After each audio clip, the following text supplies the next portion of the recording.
What's up everyone? Welcome to the channel. In today's episode we're going to be rebuilding this piece of junk. And before you say, engine informant, why are you doing that? We've seen this before. You kind of haven't. You see, this needs a new engine and we're not using its engine. We're going to take the engine out of this and we're going to put it in this. Maybe.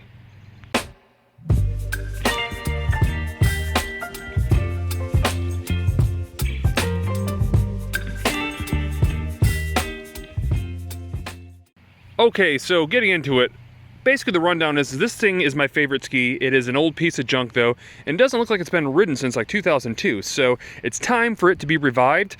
However, we know that the old two smokers are bad for the environment, so it's time to make something a little bit more environment friendly. Now, again, the way to do that is taking the motor out of this. Well, what's wrong with this, you ask? Well, to be honest, I kind of hate this ski. No offense to anybody that has the ski, I feel like it's kind of cheap. Now, in all honesty, the ski really isn't that bad. I'm just really tired of getting fiberglass stuck in my legs and everything I touch, or anywhere I touch on it, no matter how much I cover up. It's actually really frustrating, and so because of that, I'm not excited about the ski, so I'm willing to take it apart. Granted, it only has like 9 hours on it. I think that we could make a really cool ski out of its drivetrain if we can get this thing working. Now, it's time to move forward. We need to get these things cleaned up. Okay, so looking into this thing, boy, it's a mess. I'll tell you, this particular ski wasn't my old ski. I bought it about 1.5 years ago, told it was running. I knew it wasn't. I can tell a liar when I find one on Facebook Marketplace. But if we look at it, I just pulled out the bins in the seat, and you can see clearly that that doesn't belong there. And you can clearly see that that thing doesn't belong there. There's a lot of things that have been taken apart, and I can almost guarantee this thing doesn't run. Not that we care anyways, we're pulling it out. But one thing I will say is we need to get it clean, and I am not looking forward to messing with this thing. But I can't sit here and talk all day about it. I need to get this thing cleaned. Let me get out the pressure washer. We'll start with this one. Is it too early in the episode for music already? Too bad, you're gonna get it.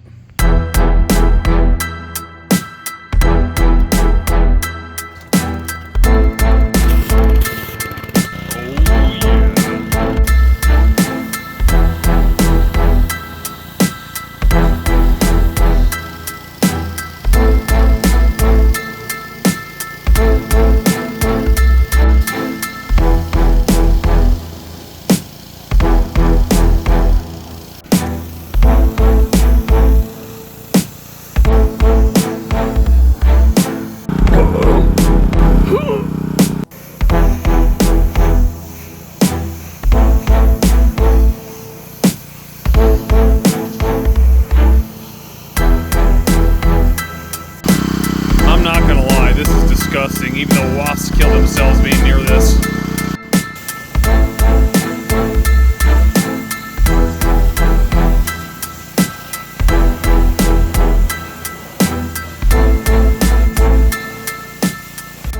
Alright, now with that out of the way, yes, I went ahead and pressure washed that. I didn't show that because who cares, that's not really a part of what we're doing right now. I did pressure wash this, but I'll tell you that don't get too caught up in the pressure washing that I did. I just did this as an initial clean because we got to pull everything out of it, and then it's really going to get deep cleaned. And if you look at the bottom of the hull right now, the hull looks absolutely fantastic. If we get underneath it, I only see one bad area, that is right here. Nothing bad. There's a couple little tiny gouges, but that's nothing to really cry over. Overall, it's in pretty darn good shape. I can't complain, and it's not even that faded, so pretty surprising. Again, none of that matters anyways. With that said, I think it's time to get into the introduction as to what's going to happen with this thing. Okay, so step number one, we already know that I'm going to switch the engine out, if possible. So we're going to be putting the Seadoo Spark Ace motor inside this hull here. Step number two is going to be body and paint. So we are completely changing the jet ski. We're changing the color, we're changing the design, graphics, the whole nine. We'll get into that later, exactly what the colors are being used are, but for now, just know that the whole thing will be repainted. We got a lot of custom parts that we're adding on, like sponsons, hull extensions, things of that nature for performance. And of course, we got to get into some of the basics of electronics and wiring. But before we can do any of that, it's time to rip everything out of this ski and get this thing cleaned up for its final clean before we start pulling the stuff out of there and seeing if we can fit it in. All right, so getting into the disassembly, the very first thing we want to do is start with the hoses and wiring. So I'm going to start up front here, and yes, I know I didn't get it completely clean, obviously. I'm going to start disconnecting all the wiring going to our main unit here. That wiring extends all the way back from the handlebars and all the way through back here. I'm going to get all the wiring, all the electronics out. I'm trying to remove most of the hoses and tubing so it's out of our way. And then next up will be the exhaust. Okay guys, so the main control unit has been removed from the front. as well as the rear control unit box removed from the back. I got all the hoses disconnected from the engine except for the 2 stroke lines that go to the basically the case. I'll do that later, and the reason I'm going to do that later, one of the last things, is because it's going to dump out, so I need to put some clamps to clamp that to stop the oil from getting everywhere. But as of right now, the next step I have to do to get this thing out, because I've already removed the carb to get to the starter wire, is I have to remove this whole stinger right here. This whole exhaust has to come off so this engine can be loosened and move forward. To do that, I've got 3 bolts here. I've got a nut right here, which I believe is a 17 or 19 millimeter. I got 2 down here. I believe 1 right there, that clamp right there, and then I should be able to get most of it out. I'll pull it out, I'll show you exactly what it looks like when it's all said and done. Okay guys, and so the exhaust is now fully loose, and FYI, there is another bolt back here in this lower half of the stinger. The engine is free. I pulled the drive shaft away from it. There was 3 bolts holding in the the engine mounts itself. 1 here, 1 there, 1 up front. I even went ahead and loosened up 2 mounts that hold in the mounting bracket to the actual hull itself. And so now the engine slid forward. Now it's time to disconnect some of these oil lines. I'm going to show you exactly what I do, a little bit of a trick. The first thing I'm going to do is I'm going to take a set of vice grips, and I am going to clamp the vice grips along the bottom right here as far as down as I can. I'll screw it off, and then what I'm going to do is I'm going to slide the tip of that into this bottle. I'm going to let this thing drain, and it's a good way to save this oil, because keep in mind, this oil is still usable if you're not using a 2-stroke for weed whackers, blowers, things of that nature. So there's a lot of different things you could use it for, or maybe you still have a 2-stroke jet ski or a whatever. It's still usable. So I'm gonna go ahead, I'll drain that real quick, and I'll show you what it looks like when it's all out. Okay, so we got 2 quarts out of it. There's a little bit more left, but right now I have it pinched off, and I want to show you how we're sitting right now. So here you'll see this is the main line that was coming into the case right here. I went ahead and put another tube on it with a bolt in it, so keep in mind that there's still oil fill in this case. So if you don't cap that off, you're going to have a mess again. So there's a lot of things to block off. You got the main one coming to it, blocking off on both sides. You have a secondary that coming out and goes back to the top of the unit. Now this one doesn't generally have to be blocked off because it's at the very top for the return, but the bottom will definitely have to be blocked off. And then you have the one that actually goes to the oiler, which is right here. It's cut off. You'll see I have it capped, and the oiler is down there. So actually it's right here, sorry. So there's all our basically our points of oil. So what's going to happen right now is we're going to go ahead and remove this engine. I'm going to go ahead and pull the engine hoist, unless my back's feeling good, and I'm going to lift this thing out of here. Should be nothing else holding it in, and then basically we'll have a clear slate to get all the rest of the crap out of here. Okay, and just before I do this, one thing I want to point out, because I don't like to assume that you guys have the same tools as maybe I do and you guys are looking to do the same thing, what I suggest, if you're going to do this by hand, it's not that bad, I don't think, personally, for me. But what I like to do is I like to pull out the 2 spark plugs, and I pull out the exhaust manifold for clearances when I'm pulling this thing out. Now, again, it doesn't bother my back too bad. Some of you might bother. I do have a hoist, but I want to show you it can be done just the same this way. And I also want to point out, for the guy that says, yeah, it's a new rebuilt engine, runs great, well, you can see we're missing a ring right there. It's not exactly great running, if I had to guess. Doesn't really matter. Anyways, let me yank this thing out and let me show you what it looks like outside the hull. Whew. Alright guys, if that's not nasty, I don't know what is. That's probably, and I'll be honest, I've done a lot of these. That's probably the dirtiest one I've ever seen. It's absolutely disgusting. You can see it. Look at the chunk of mud back there. Have you ever seen a chunk of mud in a jet ski that big? I don't even know what that's from. Anywho, there's still a lot to come out of here. I got to pull out both the gas tank and the oil tank, and then I'm going to rip out all the hoses and pretty much all the wiring, and then this should be a clean slate. The only thing I'm going to leave in for right now is a drive shaft, potentially, and potentially the VTS, because I don't know how much of a pain that is to take out. I've never actually taken one out. I don't think it's too hard. If it's a pain in the butt, I'm just going to leave it there, because in the future that may help with our little wheelie situation. In any case, I'm going to have to wipe this thing out by hand as best I can, because I don't want to rinse this into the soil. So I'm going to wipe this out as best I can. I'll get it pressure washed, and I'll show you what we're working with. Alright, so there is our cleaned hull.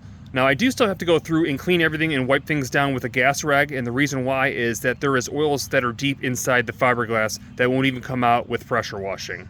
Now, while it's pretty clean, and there's some people out there that probably say, man, that's clean enough to eat off of.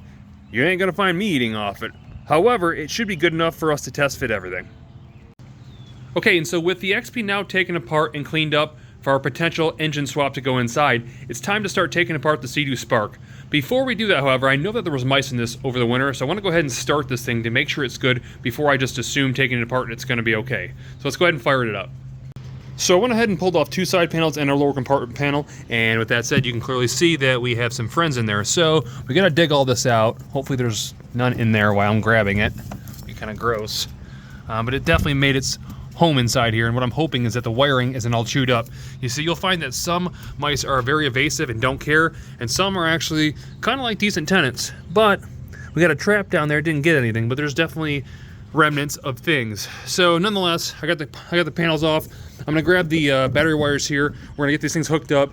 We'll look at the hour meter and we'll fire this thing up. Okay, and with our jump pack attached, let's go ahead and hook up our lanyard. We got a welcome there. See what she says. 0 RPM, hours, 8 hours 42 minutes. I wasn't lying when I said it was a new ski.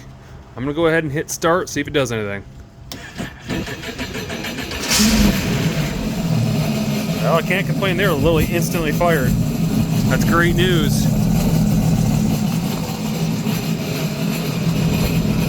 All right, we don't have to keep it running. We know that it runs. That's all that matters. It's time to start taking this thing apart. Let me pull everything off of here. I'll show you what you got to do to get this top deck off, and then we'll move forward. Okay, and so very first part of getting into this thing, getting this deck off, is we got 2 plugs right here on the left-hand side that we got to disconnect. We'll simply be pulling this back and separating these 2 things here. You'll see right here and here. Let's get those unplugged real quick. Okay, and with those disconnected, the next step is to take off your seat. We've got 3 bolts we need to take off right here around the gas cap. We have a bolt right there going through our steering column. You can see it kind of up and down right there. And then 2 bolts right here that we have to remove. Alright guys, so with that all taken apart now, and I've done my research right, I think all I have left to do is take out the surrounding bolts all the way around. Now I will say that this front cover right here will make it a lot easier for you to get the steering bolt out, and that's 2 simple screws right here that are also Torx bits.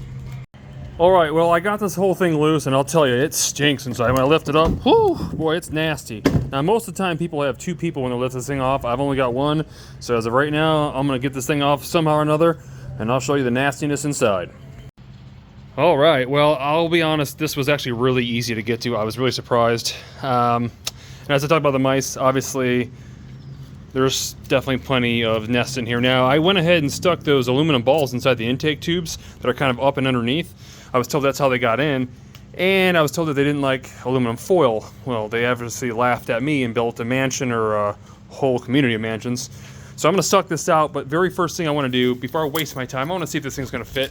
One concern I do have is the engine's actually pretty wide, and if I go ahead here and measure, this thing is probably, with the exhaust, about 18 inches, I'd say. About 18 inches wide.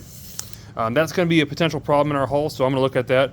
I will get dimensions right now of the hull on the inside of the XP as well as the engine. Engine's kind of irrelevant, but I'd like to know how it compares and how that thing fit in compared to this one. But yeah, definitely the width is going to be the biggest problem I think will serve. And then height is getting close, but maybe doable. So let me use some measurements and see if this is a waste of time.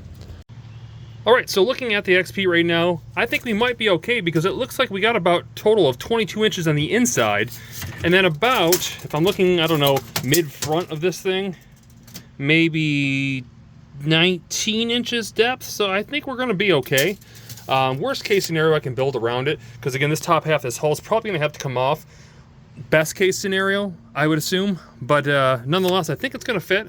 Let me go measure the other one real quick, just to confirm and see the height, again, of the drive shaft and where that sits, and that'll tell us the real story. Okay, so now it's kind of a tight fit to get an accurate detail on this, but I'm kind of looking about from the bottom of the ski, and it looks like the middle of the drive shaft's roughly 4.5 inches from the bottom of the actual engine itself. That was if we had no gap whatsoever. I'll go measure the other. But honestly, if I was a real engineer, I'd be able to take both these engines and CAD and tell you if it fits or not, but around here, we do things the hard way. Okay, so it looks like we're pretty darn close. I think we're gonna be all right, but I'll tell you what, I don't care because we're gonna do it anyways. So what I'm gonna do right now, I'm gonna get the rat nest out of here, and then I'm gonna go ahead and start taking everything apart so I can get this motor out of here. I don't think we'll be using this muffler, obviously. I think we'll be using the original XP muffler, which will give us a little bit of space because that muffler's back out of the way. We should be okay there. And that motor's actually extremely small. I don't think it's much bigger than the other one other than width. If it wasn't for the intake, it probably wouldn't even be then. So I think we're gonna be all right. But again, I'm gonna clean up, unbolt everything, label everything, and I guess you'll see what it looks like when it's done. Alright, so just before I rip all this stuff out, I'm going to show you guys the order in which I'm going to do it. Again, this really isn't a how-to, even though I kind of make it sound like that. I'm just going to show you what I'm doing. First thing I'm doing, I'm going to disconnect the fuel hose from the pump itself, and then I'm going to disconnect all the wiring harnesses. I'm going to label them AA, BB, and so I'll know where they plug back into. Then I'm going to disconnect the intake, get the intake off there, and then I'm going to take off the exhaust, get that off there. And then I have 4 main bolts on each side that I have to pull to get these mounts off, and then that whole engine should slide forward, up, and out. Alright guys, so we got most everything taken apart right now. All the bolts are off. I got all the wiring off. I was able to take the air intake air box and remove it. I've got hoses off.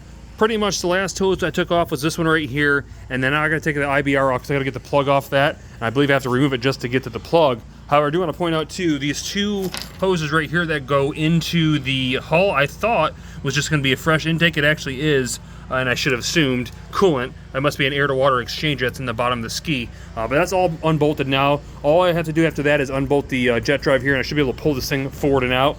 Cross your fingers, let's see what I got. Okay, so this thing's finally out. I'm be honest, it was a little bit of a pain in the butt. Getting everything out was really easy, except the fact that the IBR had to be disconnected. Now, the IBR is a pain in the butt because it is mounted back in this bracket right here, and the plug that goes to it goes up into it from the bottom side. Now, you can't take that out without disconnecting it from the back right here, and you can't disconnect it from the back without taking out the whole jet pump. So you can kind of see why that was a hassle. And of course, the drive shaft came out with it. I didn't disconnect it and realize it was all in one, but it is. And you'll see there's our motor, there's everything dripping, the grossness, and it's time to pull this thing out, get whatever little parts we need out of this thing, and then we need to move back to the XP and get the thing split in half. Okay, so back onto the XP. It's time to split this hull. I've not seen it done before. I've seen them split, but I've never seen it actually done.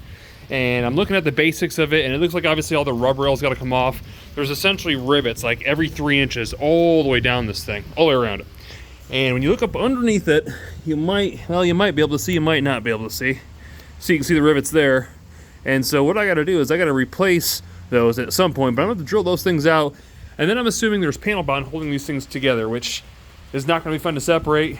But I feel like even though it's going to be a lot of work, it's going to be a heck of a lot easier to mount and get this engine fitted inside this thing doing that than it is having to just drop it in and try to figure it out. Now, the other downside of doing it this way is the fact that if I do need to take the engine out and I build it inside there, I don't know how it comes out. So there's kind of ups and downs to both sides. All right, wish me luck.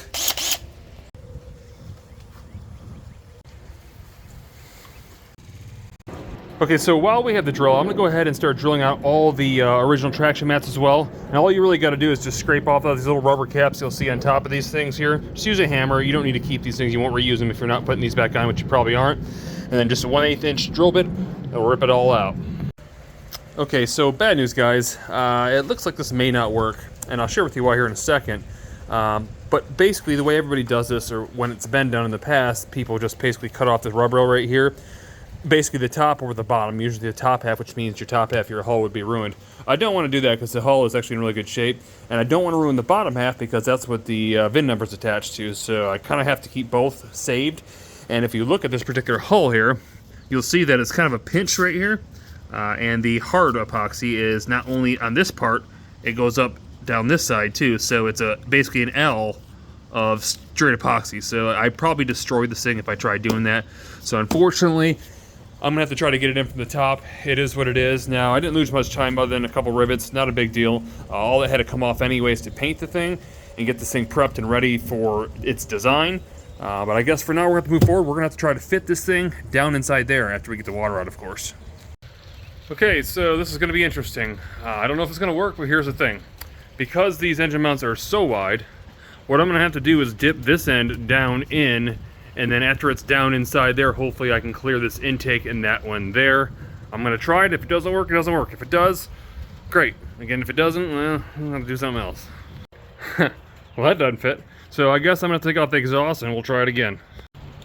All right, guys, so I'm out here in the parking lot and I've changed my mind. Even if I get this engine in here, with all this crap on it, there's no way I'm gonna have room to try to modify things to get mounts made to fit this thing in. And so if I can't take a hull off, I need to strip this thing down. So I'm gonna go ahead and just rip this thing all the way down. I don't even take the mounts off. I'm gonna take the intake off, I'm gonna take the exhaust off, I'm gonna strip this to a bare block for the most part, and then I'm gonna drop it in, and I'll see what we have to work with. Alright, so that's more like it. You'll see it's all stripped down now, much smaller than it was. Again, if it doesn't fit now, we have a real problem. But I'm going to throw this thing in. It's officially raining. So I want to get this thing in. I'll show you how it fits. And like I said, if it does, great. If it doesn't, well, And peekaboo. There it is. You can see it's kind of lined up overall. It should be a problem getting that drive shaft lined up. I don't think. Height-wise, everything looks good. This thing's a little high. But it should be okay. Don't worry about these go all the way down, but this should be okay. If not, I can always 3D print and make and modify one that sits lower. I don't think it'll be though. Even if I have to modify the seat a little bit, shouldn't be a problem. I just picked it up and set it in there. I didn't even use engine hoist. This thing's actually lighter than the 787. If I was being honest, I don't feel as heavy at all. Probably because I took everything off it, but whatever. So there it is. That's how it looks right now. What I got to do is line up the drive shaft. Then I have to start figuring out where it's going to sit so I can start shimming it, and then I'll make custom mounts. Okay, so let's compare drive shafts. Now, looking at this, I'll be honest, the actual splines, the width and everything looks almost identical from shaft to shaft. The difference, the main difference here is overall length from tip of splines to tip of splines. You can see that the XP is slightly longer. It's also slightly smaller because the two-stroke doesn't have the torque quite like a four-stroke does. So you got to make sure that you have a bigger tube. Now, I'm not too concerned about that yet. That can always be changed. However, right now, what I need to look at is figuring out if I can slide this thing in there. I need to make sure the carbon seal fits and everything works on that, because I don't think that this one will work. So I should be able to use the original one. We'll see when I get it in there. Alright, well, there's that. I tell you, this thing fits like a glove. Literally, nice and tight, nice and tight, nice and tight. I'm pretty impressed, actually, the way it fit, but I will say that it seems like the threads went really far in. You'll notice that the new drive shaft that was from the Spark had that long tab on the end of it. I'm wondering if that stops this from going too far in and out. That could potentially be a problem. I may have to weld one on this, but I'm going to have to pull this engine back out, look down inside there, and see if that is the case. Alright guys, I don't know if you could see that. You see there's kind of a gap where it goes down. It goes quite a ways, though I think, by the looks of it, it goes down to about where this spline is here. So what I'm going to do is I'm going to mark on the drive shaft where it kind of has to stop to meet this, so I'll have a good idea as to if it's going too far in. But again, if you look down in there, you'll see the splines, but then there's an area that's probably about an inch long, it's hard to tell, past the spline, so if that thing went in too far, you'd have a real problem. Alright guys, so that's exactly what it is. That shaft sits down in the center, and it looks like the spines stop at this bottom piece right here, so it's about exact of what I thought. I do believe that this is the upgraded version because the old Sparks had a problem with the threads stripping out inside the motor, and so this thing probably keeps it straight. So I probably should look at taking a bolt and welding it on the end to get a better, basically, fitment to make sure that this thing isn't coming out or getting destroyed. And it looks like it's fairly easy replacement now because just this back piece could be replaced, but I hate to have a problem with it, so I guess we'll see what happens. Alright, so the drive shaft is now modified. You'll see I added like basically a 1-inch extension in stainless steel, which is 12 millimeters, onto the end of this thing and welded it on and grinded it down smooth. It is a little bit of concave to hold that weld to make sure it won't break off compared to the original. That's okay because the gap inside there is actually pretty big, so I'm going to test fit this down in the hole now, make sure it slides all the way back to where it's supposed to be. If so, we're going to get the shaft put back in, and then again the motor put back in so we can fabricate some mounts. Okay, so once again, the motor is back in and lined up with the drive shaft. Now, something I do want to point out, a lot of people get the mistake here. You don't want to screw this up because you could have water intrusion or water into the hull, which you don't want. There's a carbon seal which comes on the XP, which is right here. It sits behind this stainless collar right here. And what happens a lot of times, people think that that's too big because it's loose around the actual shaft itself because it's quite a bit larger diameter on the inside. That's actually not what seals. The sealing surface is the mating surface right here that touches the stainless steel, not so much on the shaft itself. And so it's very important for this thing to stay tight against this piece right here. And so what we've done now is it's nice and tight. The motor's pushed all the way back and it's holding that shut. Again, I just want to point that out because a lot of people will do this and then realize they have a major leak and don't know how to fix it.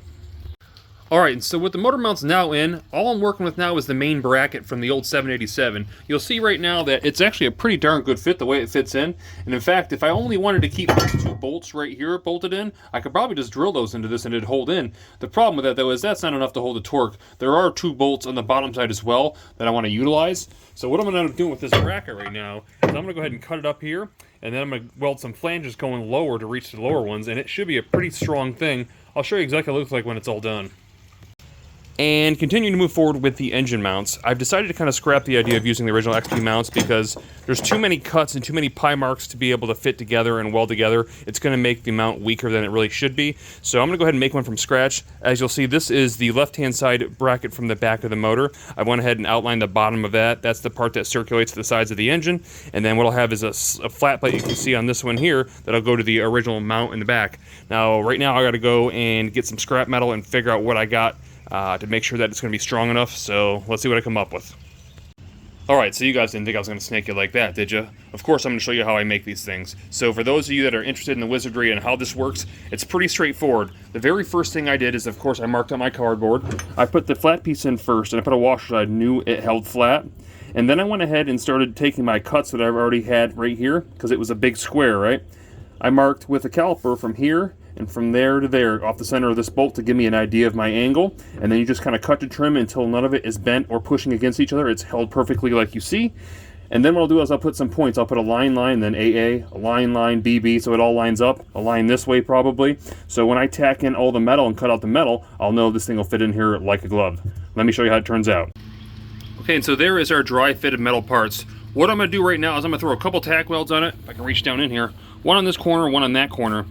Maybe one on the back side of it, and then I'll hold it in place and I'll get it pulled out. I'll get it all welded up with all new gussets, and I'll show you what it looks like when it's all said and done.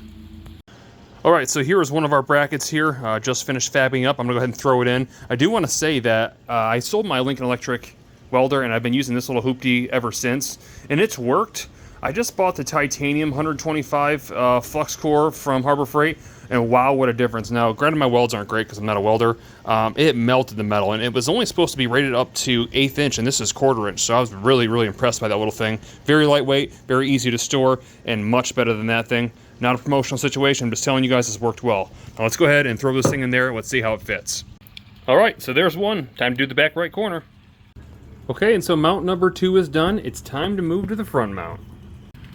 Alright guys, so onto the front, you can see our original OEM XP mount up there, and then this is where the original mount mounted to the one side of the spark motor.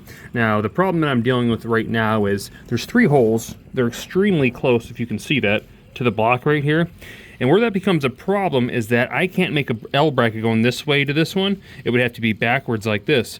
Those type of brackets really suck because you can't see where the holes are and you really struggle to hook them in. So what I think I'm going to do right now is I'm going to take the original mount, I'm going to cut it right across there, and what this is going to do is this is actually going to bring the mounting surface all the way out to right here, which means I could then run an L bracket.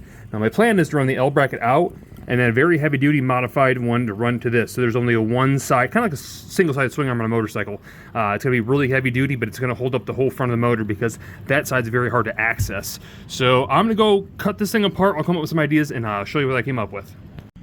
Alright, and so there is another quick shot before I get the bracket made up as to how the original bracket will pull out the surface so I can get this thing a better L, if that makes sense. So going this way, that way. Alright, so here is our front. Not the prettiest thing, but it's got plenty of gussets. It's super strong and should work pretty good. So it basically fits like this. Let me bolt it in real quick. I'll show you what it looks like. Alright, now there are our mounts. As you can see, we got both rear mounts, our single side action front mount. So far it's looking pretty good and it's pretty stiff. I'm pretty excited about that. The main fabrication there, the hard part's done. It's time to pull this thing back out of here because we got to start body work before we do anything else. Alright guys, so that is a wrap on this video. If you guys are looking forward to the second video, you guys should see one coming right about next Friday and you know where to find me. If you guys like the content, hit that thumbs up, and if you haven't already, click the subscribe button, and I'll see you guys in the next one.